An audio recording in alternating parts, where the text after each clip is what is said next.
Polsek Cengkareng, Jakarta Barat menangkap seorang pria yang terlibat dalam aksi tawuran di Jalan Utama 3 Cengkareng, Jakarta Barat.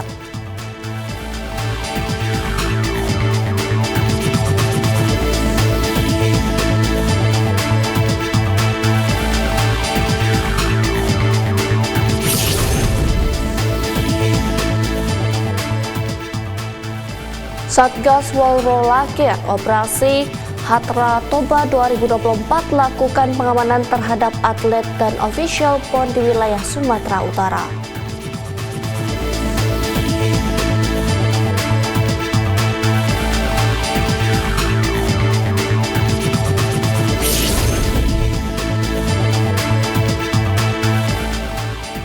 Polres Klungkung menggelar deklarasi damai dan doa bersama sebagai persiapan menjelang Pilkada Kabupaten Klungkung tahun 2024.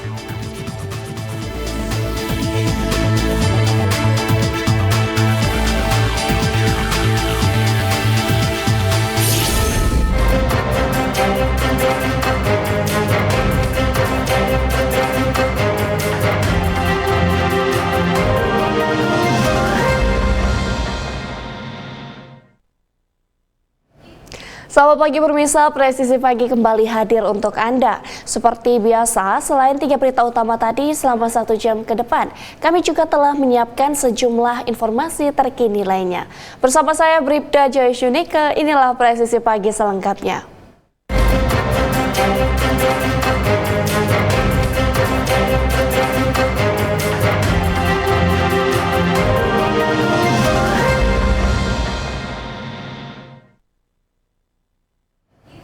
Pemirsa, Polsek Cengkareng, Jakarta Barat menangkap seorang pria berinisial MA, 19 tahun, usai terlibat dalam aksi tawuran di Jalan Utama 3 Cengkareng, Jakarta Barat.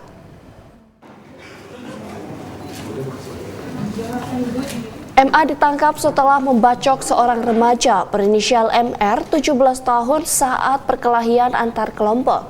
MR mengalami luka bacok parah di bagian mulut dan langsung mendapat perawatan medis di RSUD Cengkareng. Tawuran tersebut terjadi setelah kelompok korban yang sedang nongkrong di Pesakih Kalideres bertemu dengan kelompok pelaku. Kedua kelompok itu telah merencanakan aksi tawuran melalui media sosial Instagram. Selama tawuran, MA dan MR terlibat duel 1 lawan 1 yang mengakibatkan MR terkena bacokan di mulut. Akibat perbuatannya, MA kini dijerat dengan pasal 80 Undang-Undang RI nomor 35 tahun 2014 tentang kekerasan terhadap anak yang mengakibatkan luka berat dengan ancaman hukuman penjara maksimal 5 tahun.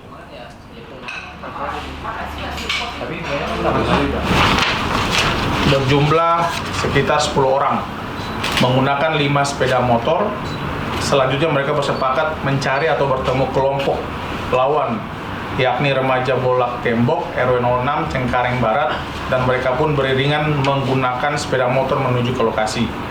Kemudian pada jam 3.30 sampai di TKP Jalan Utama RT 009, tepatnya depan Gereja Trinitas Cengkareng Barat. Kelompok korban yang merupakan gabungan remaja Kampung Duri dan Games Gang Masjid Sumurbor bertemu dan terlibat tawuran. Dan kelompok remaja ini juga dari Bolak Tembok Cengkareng Barat. Dari aksi tawuran tersebut mengakibatkan satu korban atas nama MR mengalami luka sabetan senjata tajam di bagian mulut. Korban kemudian dibawa ke RSUD Cengkareng untuk mendapatkan perawatan medis. Bahwa setelah kejadian, para saksi sempat menggadaikan HP milik korban seharga 200.000 untuk membiayai berobat korban.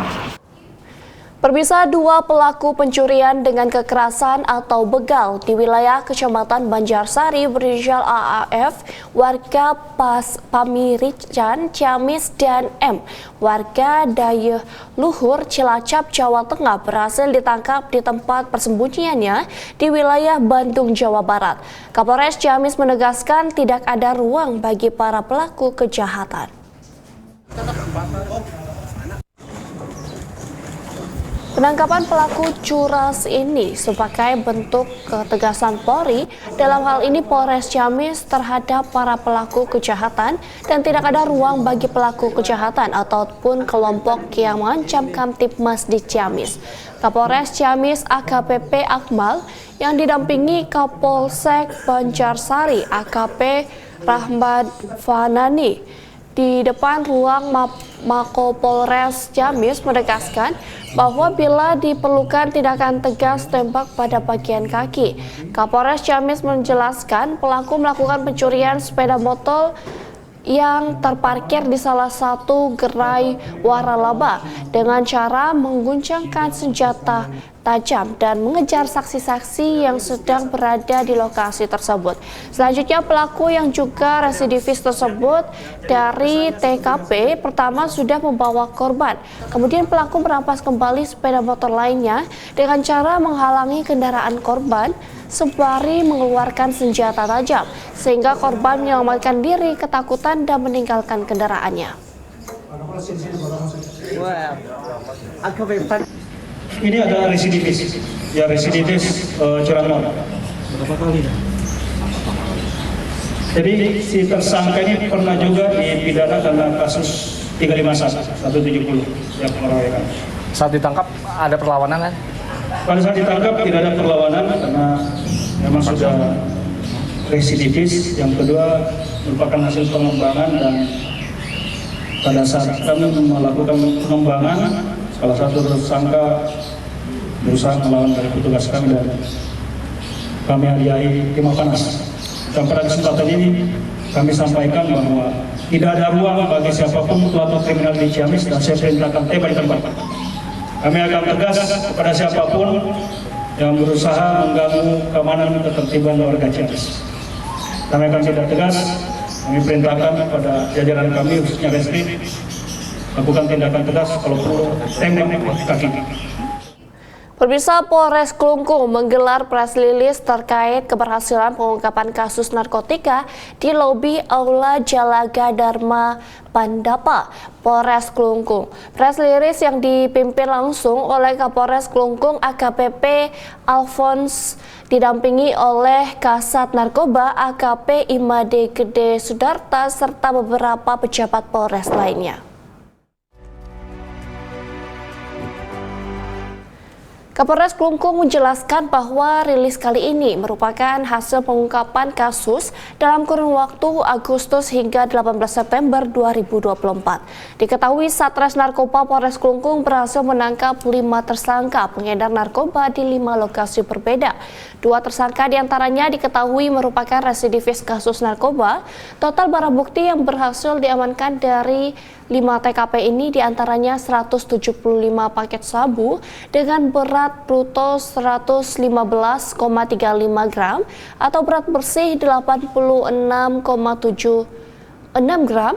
Keempat tersangka yakni IPVA, INS, IWW, dan IKS dijerat dengan pasal 114 ayat 1 Undang-Undang RI nomor 35 tahun 2009 tentang narkotika dengan ancaman pidana penjara seumur hidup atau minimal 5 tahun.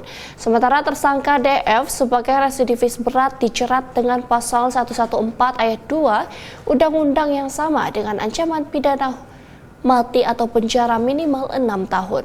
Pengungkapan ini menjadi wujud keseriusan Polres Klungkung dalam memberantas peredaran narkoba di wilayahnya.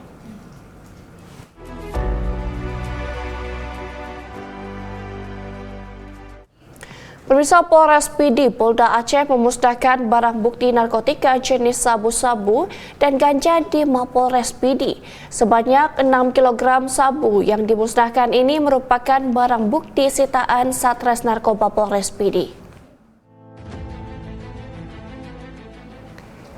Pemusnahan sabu-sabu dilakukan dengan cara di blender, dilakukan oleh Kapolres PD AKBP Jaka Mulyana bersama unsur Muspida dan juga dihadiri wakili Badan Narkotika Kabupaten PD, Kejaksaan Negeri PD, Kepala Dinas Kesehatan dan Kepala Dinas Sosial. Barang bukti ini merupakan hasil penangkapan terbesar jenis sabu-sabu mencapai 6 kg dan ganja sebanyak 1.475 batang dimusnahkan di lokasi penangkapan dan sisanya 25 batang dimusnahkan di Mapolres Pidi bersamaan dengan satu sabu-sabu tersebut. Sementara ganja dimusnahkan dengan cara dibakar dalam drum secara serentak. Pada kesempatan ini, dua tersangka pengedar sabu 6 kg itu juga dihadirkan saat pemusnahan barang bukti tersebut. Keberhasilan Polres Pidi dalam menggagalkan peredaran sabu 6 kg ini diketahui dapat menyelamatkan 48.000 orang dari bahaya narkotika. Untuk itu, Polres Pidi serius memberantas peredaran sabu di Pidi. Artinya dalam menangkap bandar sabu, Polres Pidi tidak ada kompromi. 75 batang.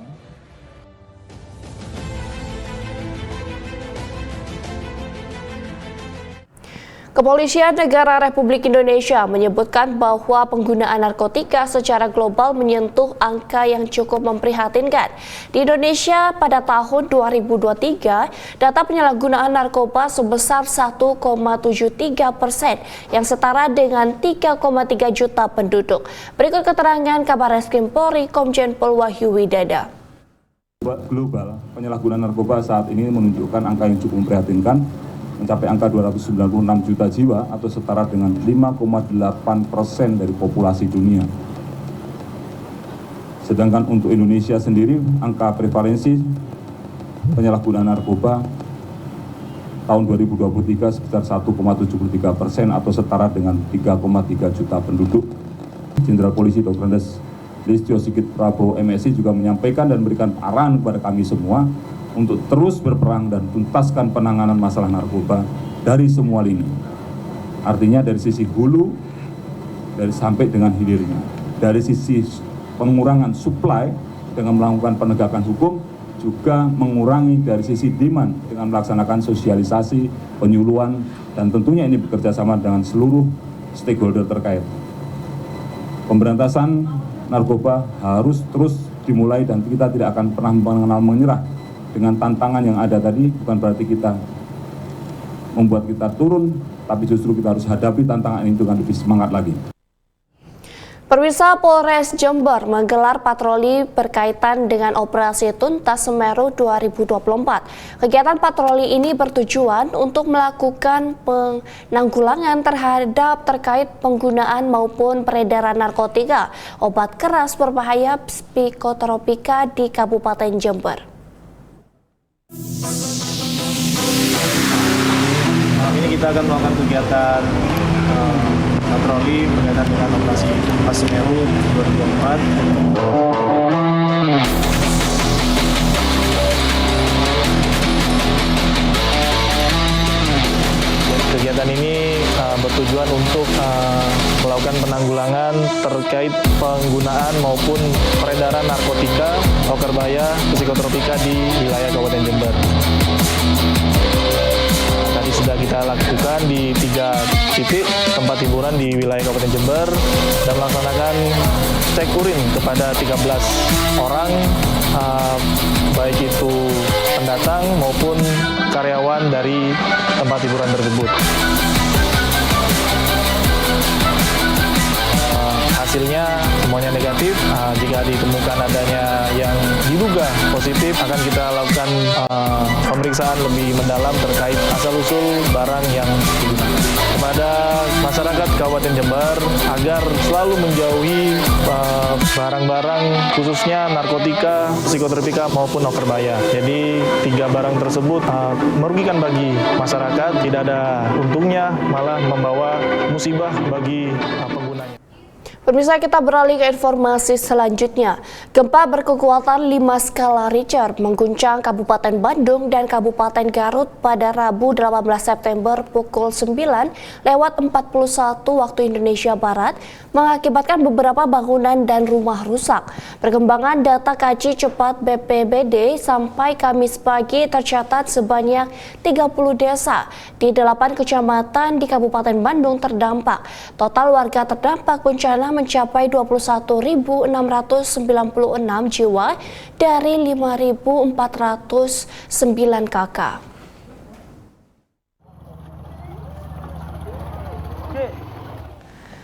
Tercatat sebanyak 532 rumah rusak berat, 475 rumah rusak sedang, dan 1.013 rumah rusak ringan. Juga terdapat 1.263 unit rumah terdampak, termasuk 2 gedung pemerintahan dan 55 unit rumah ibadah. Sementara itu, wilayah Kabupaten Garut sebanyak 209 warga yang tinggal di 11 desa di 3 kecamatan dilaporkan terdampak gempa bumi. Sedikitnya 204 rumah terdampak, termasuk 5 unit rumah ibadah. BPBD Jabar melaporkan sebanyak 15 warga mengalami luka berat, 7 orang harus mendapatkan perawatan intensif di RSUD, dan 53 warga mengalami luka ringan.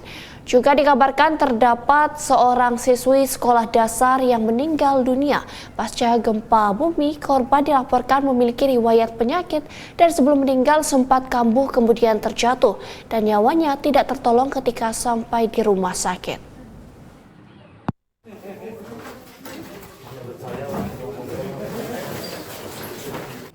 Pemirsa, Satgas Warolakir Operasi Hatra Toba 2024 melakukan sejumlah pengawalan terhadap atlet dan ofisial PON di wilayah Sumatera Utara. Informasinya akan kami hadirkan setelah jeda berikut ini.